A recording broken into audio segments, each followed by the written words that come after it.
ফলে যদি গণভোট বাতিল হয়ে যায়, ফলে এই সময় সরকারেরও বৈধতা থাকবে না। এই বিচার এবং সংস্কার এটা কিন্তু আসলে সরকার দল বা বিরোধী দলের বিষয় না, এটা জাতীয় ঐক্যমত্যের ভিত্তিতেই এইটা নিশ্চিত করতে হবে।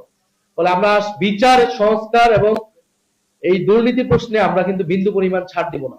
আমরা মনে করি যে আদালত আদালত এই বিষয়ে অবশ্যই গণভোটের বা জনগণের পক্ষে রায়টা দিবে, গণ অভ্যুত্থানের পক্ষে। কারণ এটা কিন্তু, যদি আপনি এই গণভোট বাতিল হয়ে যায়, তাহলে কিন্তু এই নির্বাচনও প্রশ্নবিদ্ধ হবে। কারণ এই নির্বাচন আপনি কোন সংবিধান অনুসারে করেছেন? এই নির্বাচন তো সংবিধান অনুসারে এই সময় নির্বাচন হওয়ার কথা না, অন্তর্বর্তী সরকার হওয়ার কথা না, গণভোট কোনো কিছুই হওয়ার কথা না। বিদ্যমান সংবিধান তো আগের সংবিধান, এই সংবিধান অনুযায়ী আগের সরকার বহাল থাকার কথা। ফলে এই সবকিছুর বৈধতা একমাত্র হচ্ছে জুলাই গণ অভ্যুত্থান। কারণ জুলাই গণ অভ্যুত্থানের জনগণের সার্বভৌম অভিপ্রায় রাজপথে আমরা দেখেছি।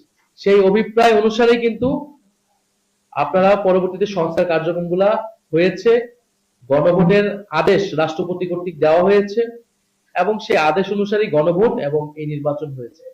ফলে যদি গণভোট বাতিল হয়ে যায়, ফলে এই সময় সরকারেরও বৈধতা থাকবে না।